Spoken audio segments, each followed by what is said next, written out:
still got plans that I never spoke. A lot of rhymes that I never wrote. A lot of dreams that I never lived. But if I think about it, then I mean I really did. Just not yet. I used to wish that I was here now. Smooth sailing on my own boat. I'm about to jump up on another plane. Right before I take another tote. It's all love. If you hear, you done been through it. It's your business if you went to it. Good afternoon. You're listening to Cannabis Corner on WNHHLP 103.5 FM, broadcasting live from downtown New Haven. We're streaming live on TuneIn Radio and NewHavenIndependent.org. We're also streaming live video on Facebook Live. Just go to facebook.com/New Haven Independent or go to your Facebook page and look us up. Yes, sir. Hey, Joe. Lou, how you doing today? How's it going, Joe? I'm doing well. How are you? Good. Did you have a nice weekend? I did have a nice weekend. It was productive, full of work, and Of course. just work. Busy.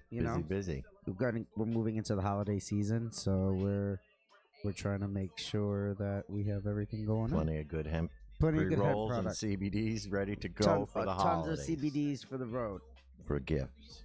for everybody. Very, very cool. Very, very cool. Yeah, it's a lot of work being a hemp farmer. I don't think people realize that. I'm covered in hemp. As if you look over. I see it. I see covered in hemp it. all over you, but that's a good thing to be It covered is. in. Well, we so my wife and I went over to Jones's family farm for Jones's winery Oh, for a okay. wine tasting. Oh, nice. And they sell some CBD products, and we had a good time at the winery, and I felt a little awkward because I had worked in the morning and I hadn't gone home and changed. But friends and family met us all out, and we're sitting there having a little glass of wine. Everybody's talking, having some cheese and crackers, and I take my hat off, and a big old hemp nug kind of just like falls on the floor, and everybody's like, "Oh, what's that?" I'm like, "It's hemp." I was working this morning, and they were like, "Oh, we sell CBD right here." Oh, yeah. What kind of stuff do they sell? They sell tinctures. Oh, okay. Just a 250 milligram tincture, which is pretty cool. Cost effective thing. Yeah. $25 right at the counter. Well, grab and go type of thing. I thought it was cool. I think it's a good idea. But I thought it was a cool, to see these things out in the wild, one might say. Yes, absolutely. They have a nice place over there, Jones Tree Farm. Yeah. They're getting into Absolutely. that Christmas season. I'm just new Oh, yeah, into they that got the area. trees, It's crazy, yeah. man. Ooh, Connecticut loves their fresh trees. I Oh, guess. yeah. They do down that Yeah, area, it's a- especially down where I'm, Yeah, down in your area and everything. Yeah, Oh, it's for a sure. family thing. It's I beautiful. haven't had one in years, but yes, it's true. All right. What did you do this weekend, Joe? I had a big family wedding this weekend. Did which was, you? Oh, yeah. All my family came in from Florida and Georgia and In all over. up this way in Connecticut? Yeah, we had it right down in Milford, down at the beach. Nice place down there. So it was good, but it was big family wedding, and Big. obviously a lot of partying going on when you have out of town people coming in, So that was good. Hey, Joe. Yeah. Our guests on Facebook Live see me, and I'm completely like beet red tomato. It's pretty fun. It's like I got a filter on, one might say. Yeah, there you go. You got one of those red filters. Yeah. So It's all good. I matched my shirt and my hat. that's how it happened. So there's a lot of news actually going on in the especially here in Connecticut. Big things, Joe. Yeah. This is an interesting show. Let's throw it out here. We had a week off. We had a good time. Yeah. Did a lot of work in cannabis and hemp. Yep. Over the last couple of weeks, we've been nonstop, realistically. Yeah, we had that. We had the We had event. a couple We had of all kinds of events. Got a stuff. couple. We did a whole bunch of stuff. So everybody can look out for those awesome things. And then today's show, we have Josh Elliott, which is really interesting because we Yeah. get to ask some great questions to our local politician. We haven't had a politician on in a little while. Right. Well, because it hasn't really been Right. And now as legalization we're getting season. there, right. And as we're getting there, it's great that he's going to take some time and answer some questions for us. And we're Yep. really excited about that. So our Facebook guests, our Yeah, if anybody has podcast, any anybody has questions, questions, feel free to throw some up. throw them in the If comments. you know our Facebook, if you know our phone numbers, text us. We'll ask a question. This is one of those things that we're really excited for. So with that, we were able to focus on some nice news articles. Your email was long there, Joe. I saw a lot of stuff on there yesterday. Well, I mean, I think the biggest news for Connecticut is that the FDA, and this is big, Mhm. really is. The Let 'em know. FDA has approved a human trial study for Yale University at the Yale School of Right. Medicine They and listen to us. CT Pharma to investigate the effectiveness of cannabis-based medicines. Crazy. Now, this is the first cannabis study on human subjects to ever be approved by the FDA. And it's right here in Connecticut. It's right here in Connecticut, and I think obviously Yale having the clout that they had made a big made a big difference. But this is big news, okay? So it looks like Connecticut CT Pharma is going to be supplying the medicine for it. Oh, they're growing at Yale too. Oh, under the supervision of CT Pharma? That's what's happening there. So it's pretty interesting. So in the greenhouse world, yes, in the grow world, one of the larger greenhouse companies installed a bunch of greenhouses on the roofs of a couple buildings here at Yale. Really? To grow an undisclosed product. Gee Willikers. I wonder what it is. So, they got to catch up with UConn. No. So they definitely are doing. Yale has some. They got some clout, and they're doing some things, and bless their hearts. And I hope I hope somebody will talk to us about it. Yeah, well, I got the guy's name right here. Maybe we should call him because it looks like we won't call him on air, but no, call him to come on air with us. It says it's going to be in 2 phases. Mm-hmm. So the first phase will examine men and women between the ages of 25 and 45. I'm in there. You go, baby. Who use cannabis recreationally, but do not qualify for medicinal use. Oh, I qualify. Right. The second phase will focus on men and women 21 to 60. Now, I can qualify now with chronic pain. So they are basically going to focus on chronic pain, I think, on this study. So what they say is each participant will receive a placebo, CBD, and THC. So they're going with a threefold. Some people are just going to be given CBD only to see how it affects them. And some people are just going to get a placebo.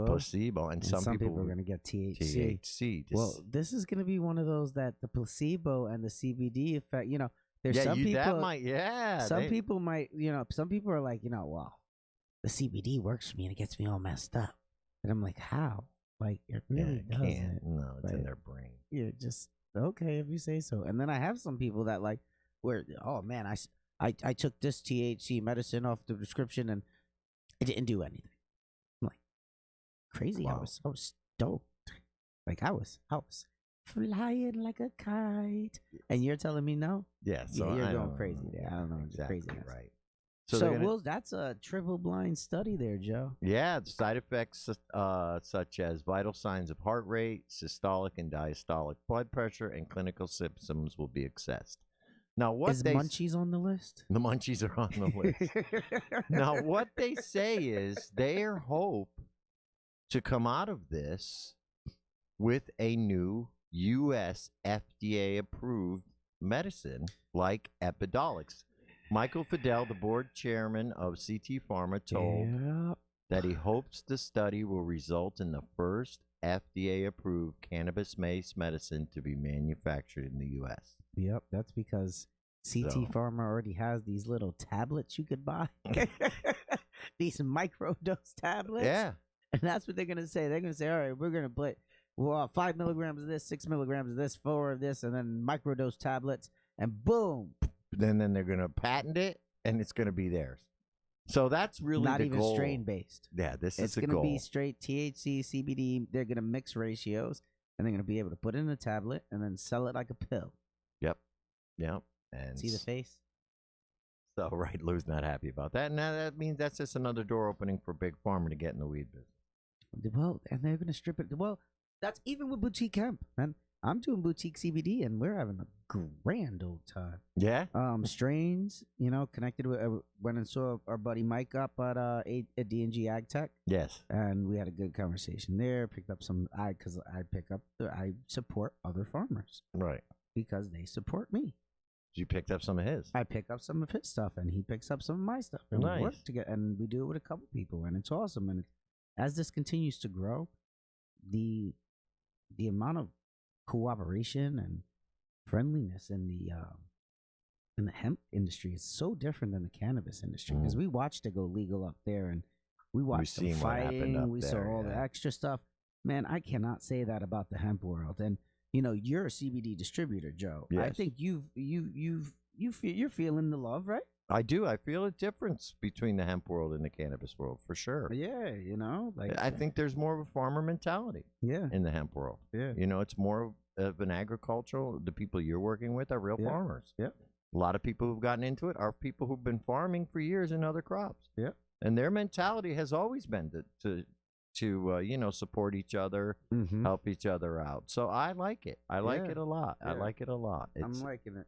It is, because the legal industry could get a little dicey, a little baby. overregulated. Yes. Yeah. So, but that may all end soon. I got an important email from the head of Normal. Ooh, I like that guy. It says urgent. Urgent. Biggest marijuana news of the year. It says this week we will very likely have the first vote to outright end federal marijuana prohibition. The House Judiciary Committee has posted a markup of H.R. 3884 for marijuana opportunity, reinvestment, and expungement, the MORE Act, on Wednesday, November 20th, and they will likely hold a vote on the same day. So this has never happened in the history of country, and it's thanks to all the time and effort of all the folks who have put in decades or more to get this act finally going on. So this is important. It looks like it's planned in Congress for the 20th. It's called the MOR Act, and it is a big deal. It looks like who's behind it? By the House Judiciary Committee, Gerald Nadler, a Democrat from New York, would remove cannabis from the Controlled Substances Act and set aside funding repairing the damage of the war on drugs, which has been disappropriately waged against communities of color. Now, the fact that they're holding the vote is the big news. Do we know if it's going to pass? We don't. It might pass the House. It just might, but it still has to get to the Senate. But the fact that they are doing this act means that if you want to see this vote pass next Wednesday, the 20th is actually this Wednesday, shout out to your state reps and tell them to vote yes on this. Now, for us, our state rep is Rosa DeLauro, isn't it? Yes. And now we know her stance on cannabis legalization. I believe she's against it. Am I correct? That's right there, sir. But, we keep pushing and, Yeah, well, there's other... Let's see, this year's hemp may have changed some people's minds. Yeah, that's true. So we can keep pushing some information out there. And I think that even some of those hard no's, we've seen some hard no's turn to maybes. Yeah, that's true. This is true. So it's opening up a little bit. So let's see. And then our representatives are only a small part of, and I think a couple of our representatives are actually for it. So, but it's just important that at least this vote makes a good showing because right now, believe it or not, 2/3 of Americans actually say that marijuana should be made legal. Mm-hmm.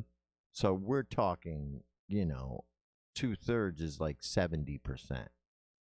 That's a huge majority of people who want to see marijuana made legal. And this is, sir.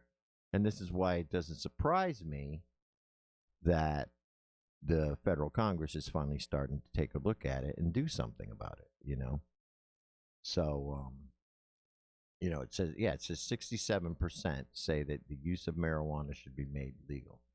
And this comes out of the Pew Research Center, which is a very, reputable and established research center. So they have been surveying Americans' attitudes towards marijuana since 1969. So in 1989, only 16% of U.S. adults believe cannabis should be legalized. And it's just gotten more. So we're talking 30 years later, 67%. Right. That's a big jump in a short time frame. We're talking one generation. Yeah, one generation. It's jumped from 16% to 67%.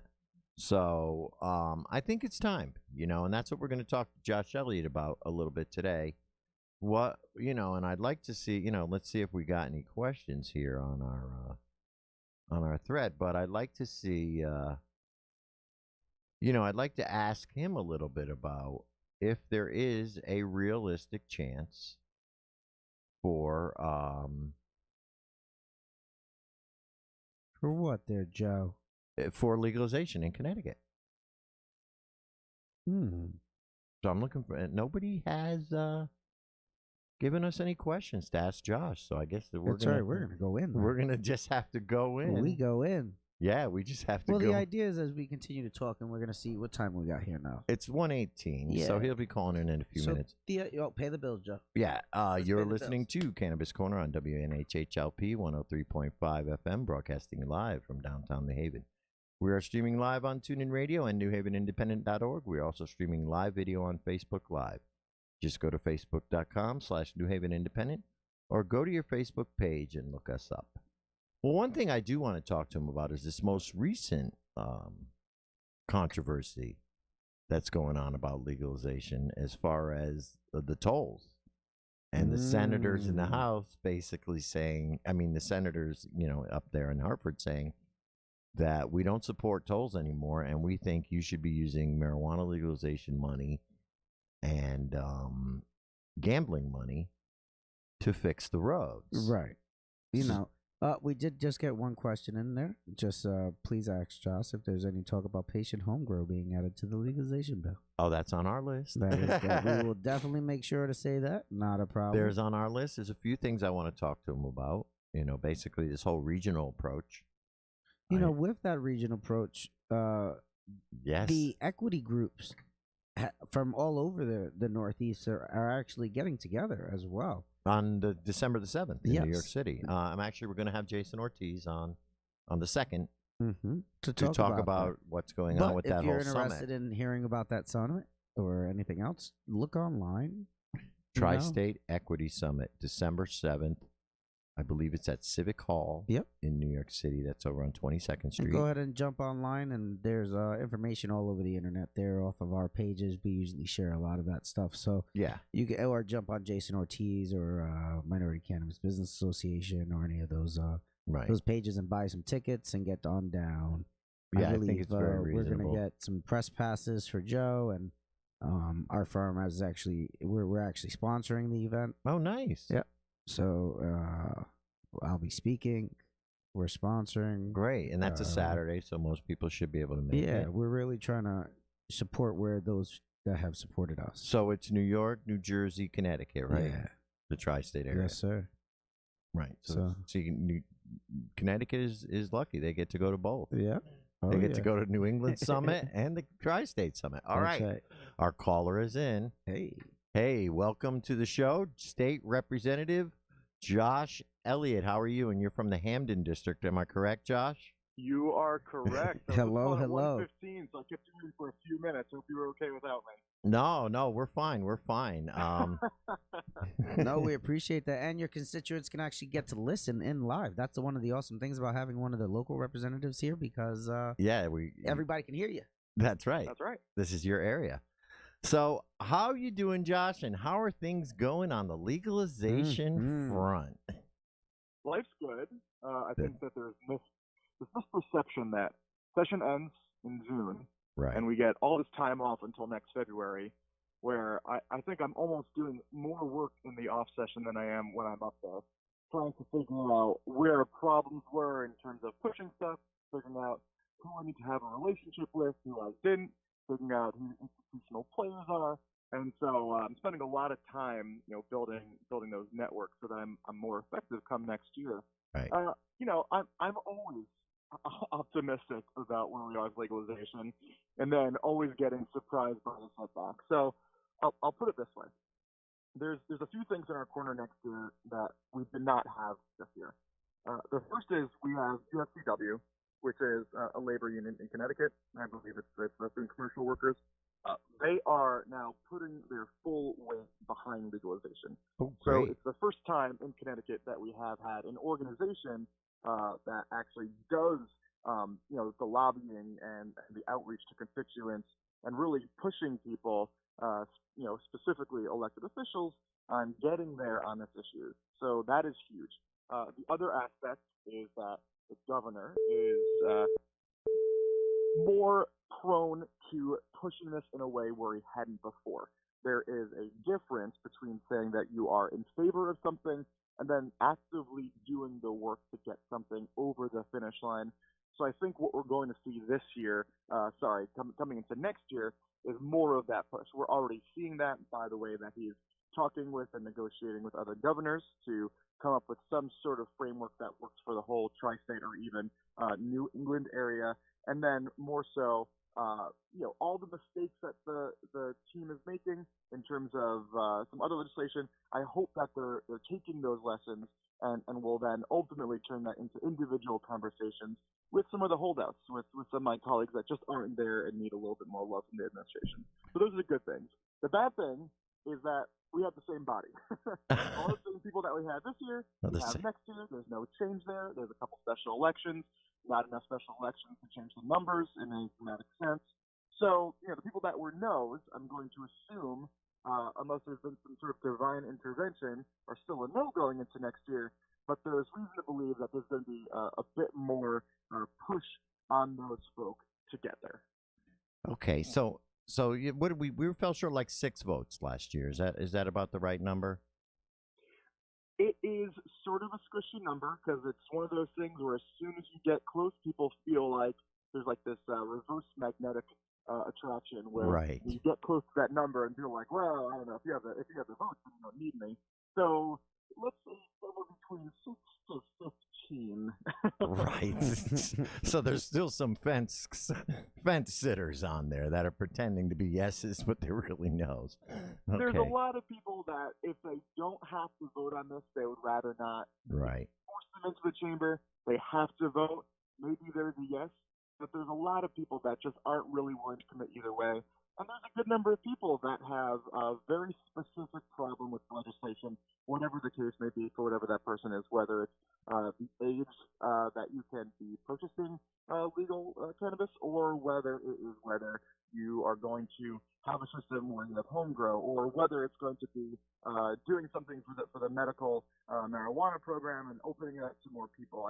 I think that there's a lot of specific pet issues for a lot of people where they're willing to die on the sword if they don't get what they want for that issue, which makes getting this bill over the finish line very difficult. For example, even for myself, if expungement is not part of the overall package, I do not vote for this bill, right? Like the idea of equity is very important to me.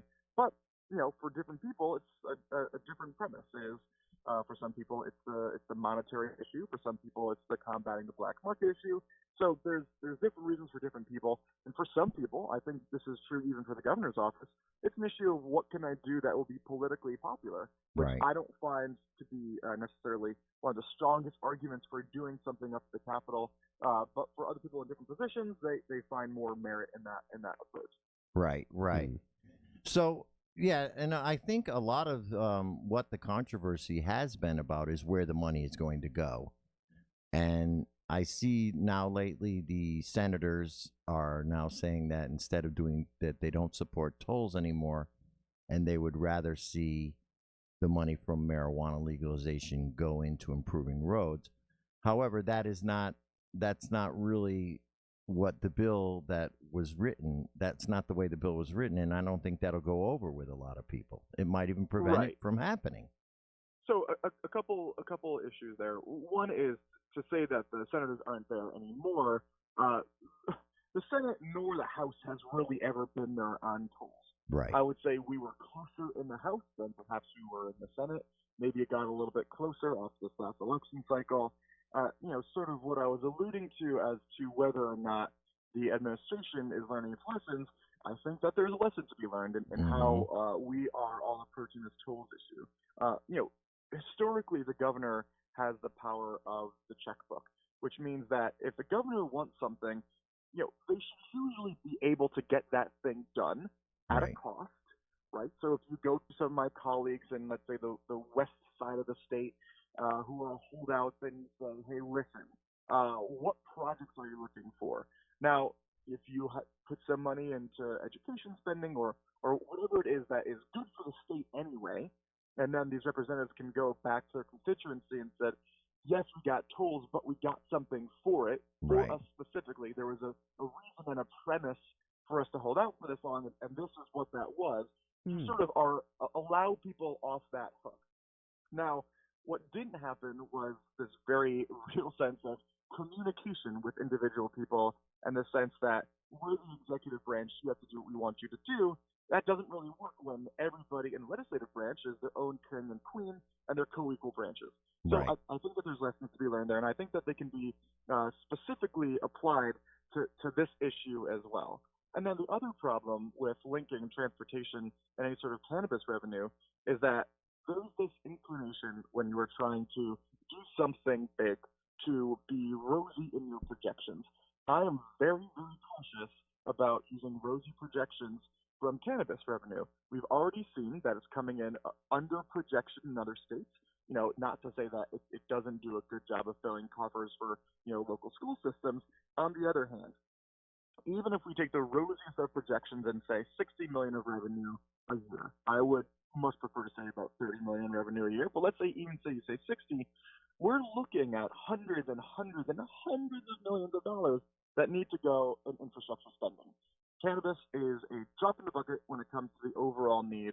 So linking those two seems to me to be a disingenuous argument. But on the other hand, anything will help. So certainly it will be good for the state if we can make some money off of the regulation of this market. On the other hand, it's also really important to be going into it with our eyes wide open in terms of what the upsides are when it comes to the financial aspects of legalization. Right, and I think the argument goes there, just like they said, well, we don't want to earmark anything. This was one of their arguments against the bill that was put forth. Well, we don't feel comfortable earmarking anything towards any specific areas before the bill is even passed. This would be the same thing, earmarking the money for transportation when it was actually earmarked for, to help communities that were affected by the war on drugs. Right, and the problem is for those folk who are saying we should not earmark this money, it is sort of a slap in the face to those advocates who have been fighting so hard for legalization, but fighting for it not just so that it gets done, period, but that it gets done right. Right. And we're able to see in California, and we're able to see in Massachusetts, some of these states what they've done right and what they haven't done as well. And not everyone. Many of us that are in this fight are trying to do the best that we can to ensure that a good chunk of this money is, as you said, set aside for communities that have been disproportionately affected by the war on drugs. Right. So there is a very real sense that we can't just be going back on our promise. So much of the attention and energy this year was spent on ensuring that the language of the bill was going to include a lot of this earmarking of money. Right. And so to go back on that now is just saying, well, we want to get it done no matter what. But I think that's wrong. I think that we will ultimately get there. We may need to wait a little longer. So it becomes more of a strategic question. Do we want to get there now and have it not be perfect and fix it over time? Or do we want to wait and let that pressure build up until we are able to get it done correctly? And I don't think that there's an answer to that, a right answer. Right. To that. I think it's just we'll see where the conversations go, and we'll see what happens when the governor's office and when the labor union jumps on board and starts being more proactive in this fight. Now, you attended this meeting of the governors, correct? Correct. For the regional approach. So can you Yeah. tell us a little bit about how that went and what are they actually thinking about the regional approach? I mean, what is their concept here? You're talking about 6 states getting together and trying to coordinate a singular approach to legalization. Right. What were they? I think one of the main, ideas of this summit was that we are not looking to create a race to the bottom. We're not looking to have a competing market interstate.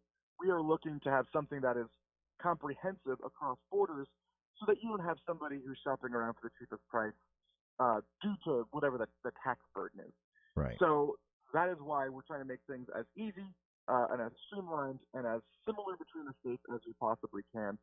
I do think that there is a sense, or there certainly was a sense in that room, given the number of legislators and given Phil Murphy from New Jersey wasn't there, but the governor of Pennsylvania was there, and then Cuomo was there, and of course our governor was there as well.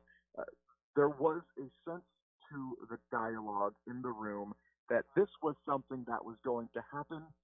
Because it's going to happen, let's make sure that we do it in the right way. Again, that's not to say that there is necessarily a timeline that we know that we're working with, Right. but it seems pretty clear that the wind is blowing in our direction. So there were 4 panels there, and I'm not going to say what all 4 were. I can remember maybe a couple of them. One was public safety. One was about vaping and underage use. I think that some of it was about what do we do about taxing, and then there was a 4th one. But again, the general idea is that we had people from all of these states in the Northeast that were there to speak about their experiences. We had somebody come in from Colorado. An interesting point that I heard from this gentleman from Colorado that I had not heard before was there is actually a desire from those states that have legalized to get other states to legalize, because there is a blooming black market in those states because there's all this home grow where they're then shipping it to places like Connecticut where people are buying it through the mail. And so they feel that it will help them in terms of deterring that market if we jump on this, which I thought was an interesting concept. So the good thing is everybody in that room was on board and on the same page in terms of the direction we need to go. It was really about talking about specifics. I do think that there is also a bit of, getting, is it the cart before the horse? Because it comes down to, even if we know what the grand vision is, there's still that day-to-day work of getting those votes and figuring out how to get to the legislature. It's Right. well and good that the governors from these states all agree, but that is what is going to get the legislation passed ultimately. Right. It is this hands-on approach where you are picking off one vote at a time. You got to get to that 76 in the House. You got to get to that 18 or 19 in the Senate, and then you're there. And that, to me, really is the work. And so we'll see what next year looks like. Yeah. Now you brought up one magic word that is constantly being brought up here in Connecticut, and that is home grow. Yes. And to me, it just seems like there's a certain resistance to home grow. And I don't know whether it comes from the medical marijuana program, or I don't know whether it comes from the growers up there or the legislatures itself. But like, we have Rhode Island, we have Massachusetts, we have even Vermont, New Hampshire, and Maine. All the other New England states haven't had a problem giving home grow to their medical patients and rec when they did it. Right. What seems to be the issue here with the Connecticut legislatures and home grow? I think the main argument is that if we are trying to regulate the market by allowing home grow, you are sort of going against the proposed reason of legalization, or one of the proposed reasons. To which my response is, well, I mean, we regulate booze, and you can certainly homebrew, which I do. Right. So what functionally is the difference if we know that booze is physiologically significantly worse than cannabis? There's also the aspect of people in these towns of being like, all of a sudden everyone's going to be smoking weed, everyone's going to be, growing in their house, and it's going to be bad for kids, and you can't regulate it. And I think that there's a lot of generalized fear mongering, which is not new, which has existed for decades and decades and decades. I think we have a political problem that, and our speaker is, my understanding, fairly public about this, is that he does not think that home grow should be included in the bill. And it's not that would be impossible if he saw clearly that there was, a clear majority within our caucus that was going to get that 76 plus that want home grow in there. It could certainly happen. But if you don't have people that are clamoring for home grow, then it's more likely than not going to be there. And so there's a few problems with that. Home grow is important to me. I think it should be in there. it is not the hill that I'm going to die on. I could pass the bill without that in there because I also believe that in a year, 2 years, 3 years, whatever it is down the line, that we eventually get there. I think that a lot of the hype about, whatever social ills will develop as a result of home grow, we will see from places like Massachusetts or Vermont or wherever they have that legalized, Right. that nothing really truly terrible is happening. And it's really a very small percentage of even casual users or recreational users that end up wanting to do this anyway. So, Well, that's what people don't there's understand. they just don't understand it, I think. And so it's hard while there's so many other conversations about just generally whether or not we should legalize or not, that when you start getting into these specifics, if somebody's not there on generally legalizing, they're certainly not going to be there on legalizing for home grow. That said, there was a short-lived, or perhaps not short-lived, I just have not been involved in this conversation, bipartisan push to not legalize and regulate, but just keep decrim, but also allow people to have home grow and just don't have any regulatory structure for that. To which I was like, that's not really what I'm fighting for. I understand that. I think Candeloro was floating that. Oh, yeah, he was. Somebody on our side of the aisle who I can't recall. And Candeloro, of course, is one of the fiercest voices against legalization and regulation from Northford. But I don't think that idea has legs as far as I can tell. Well, that's how they did it in Vermont. They did 2 years like that, and then now they finally put in a retail system. And I think that's what Vince was looking at. At least when we talked to him, 2 years maybe of seeing how it works. But it worked. Right. It worked in Vermont, and now they're putting in a retail system. So That's right. What does that tell you? Right. I mean, there is this push-pull of working with advocates that exists not just in this issue, in every issue. And it's sort of one of those where as I'm up there, and I just finished serving my third year. I'm in the middle of my second term. Right. There's a sense of getting the whole thing done, and there's also this very real sense of when you're up there, seeing how many ideas die because you couldn't get to that magic 76 number, and then your perception changes, and then you say, listen, it's better that we get somewhere. If we get nowhere, we're not going to get all the way there. And there's this fear that I think is real, where if you get part of the way, that the energy dies and you don't spend time getting all of the way. There's some issues where I think that if we get a little bit of progress, it's huge, and I'm personally committed to making sure that it gets done completely right all the way until we get to whatever it is, that pinnacle of the bill. And certainly legalization is one of those issues. But it takes, because the forward momentum does not necessarily come from within the legislature, it really comes from activists. It really comes from legislators like you guys, right? It comes from talking with constituents and talking with people in the public and getting people to want this thing. There's this sense that you have to get people on board. Yeah. Right. And so that's the big issue right now, is just keep on pushing people. Yeah, well, we've found in the activist community that it's been very difficult to get public support to actually come out there and show up. In other words, they would rather, we'll let the activists do it. And I also find that in general, people are more willing to fight against something. Like, look at all the people who turn out against tolls.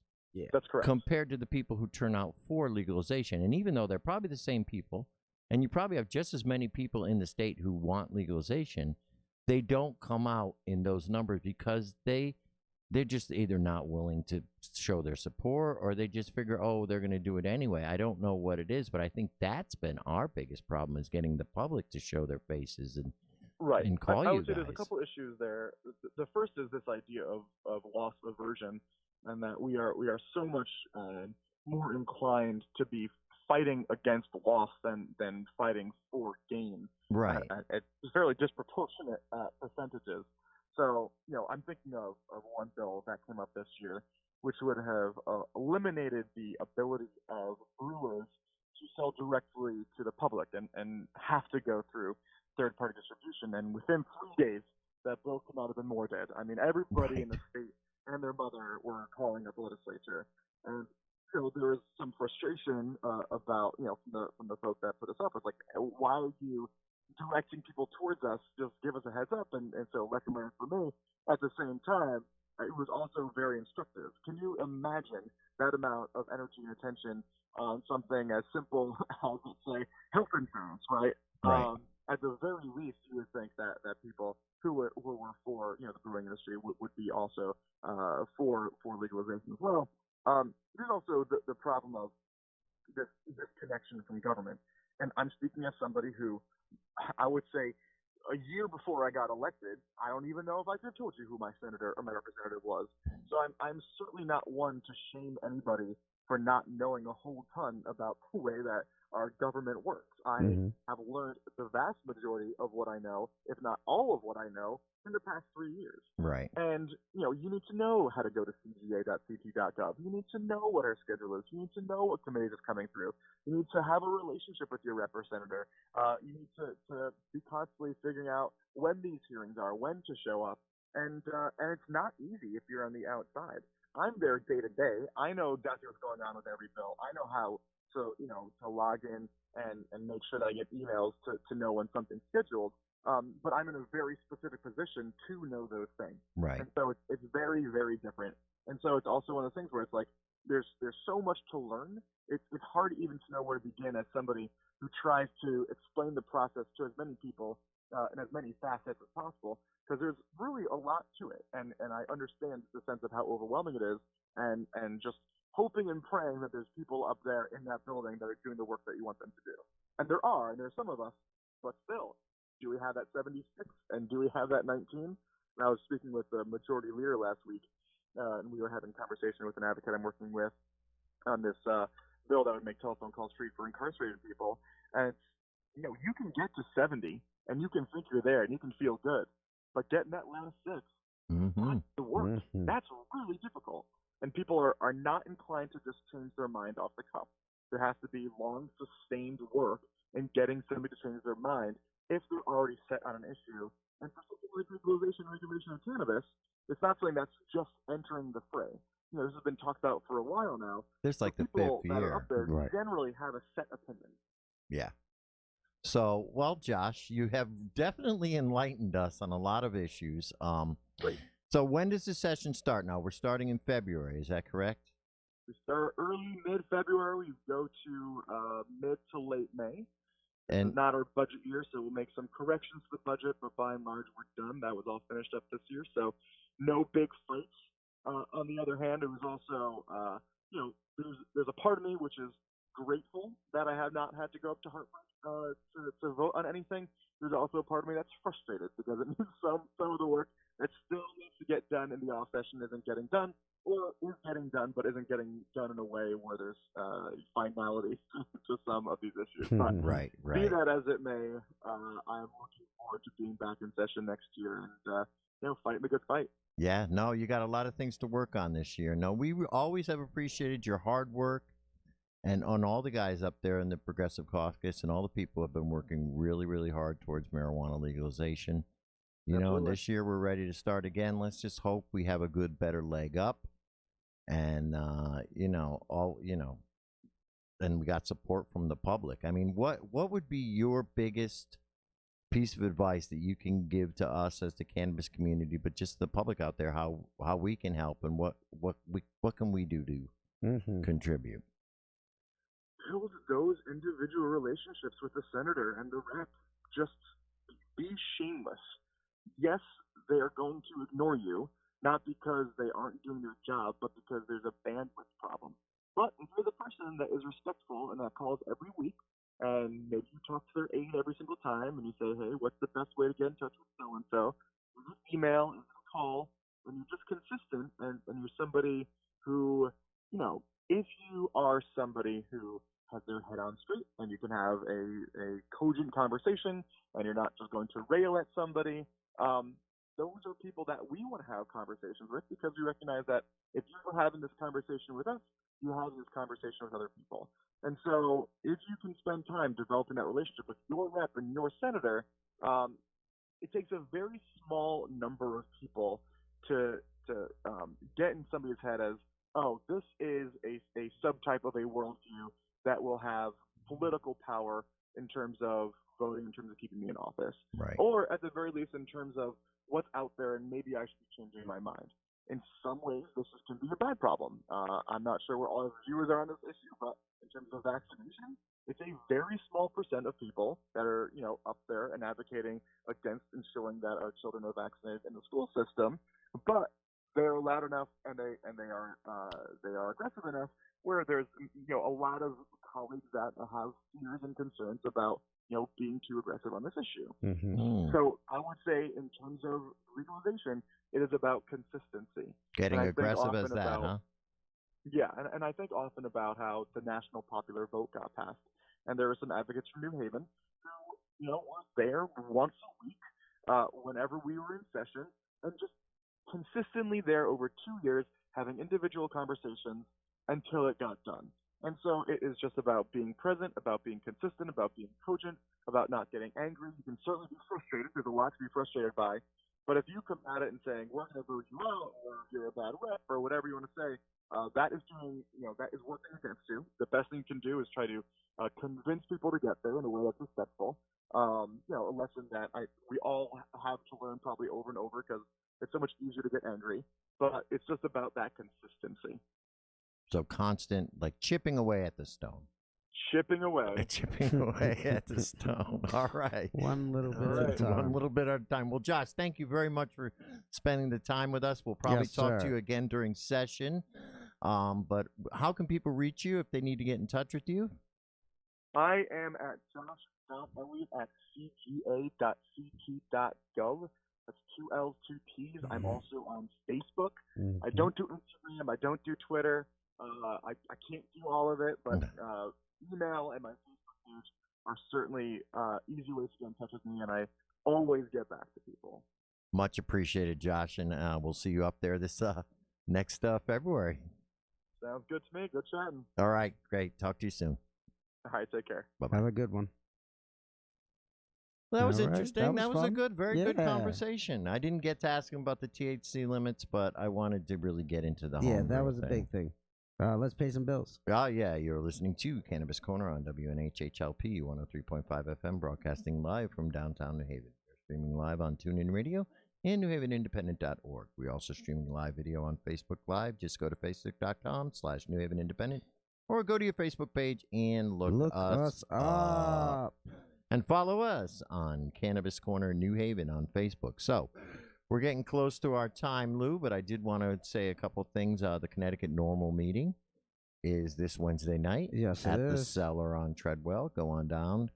Check us out. We're going to be strategizing our new campaign for next year, which is going to be quite different than what we have been doing in the past. We are actually going to be using our budget and getting some media, yes, maybe possible billboards. So come on down on Wednesday night. Yeah, this Wednesday, man, the normal meeting is going to be awesome. 7 o'clock. o'clock. Needs to come down. Where is that, brother? At the Cellar on Treadwell in Hamden, in Josh Elliott's district. In Josh Elliott's district, that's right.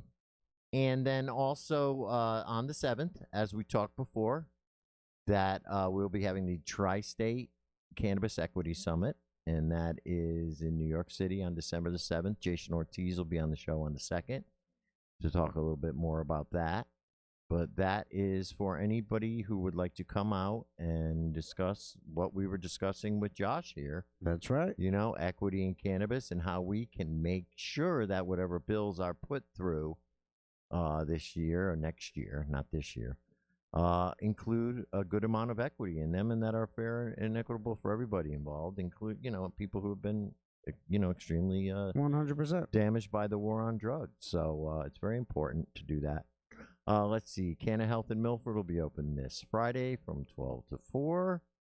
Anything else going on with you, Uncle Lou? Nope. We're just banging out some work. The farms have fresh produce and turkeys and everything that's coming up for Thanksgiving. So get your fresh turkeys down there. Talk to Uncle Lou if you want a nice fresh one. Yeah, so we're really excited. And Christmas tree from Jones Farm. Christmas tree from Jones Farm. Right, very, very cool. All right, well, I think that's it for the week. We'll see you next week, and stay happy, healthy, and high. Lou, you're supposed to That's say right. that. That was my goal. Either way, stay happy, healthy, and high. All right. See you next week. Appreciate Thanks again to you Josh guys. Elliott. Bye-bye. Bye-bye. I told my plug I need 100 pigs. Now my shoebox got 100 G. Told the plug I need 100 pigs. Now my shoebox got 100 G. I told my plug I need 100 pigs. Now my shoebox got 100 G. I'm in Cali every week. I go hard. Bro said he got sour, need that whole yard. Chasing turkey bag. Chasing gold.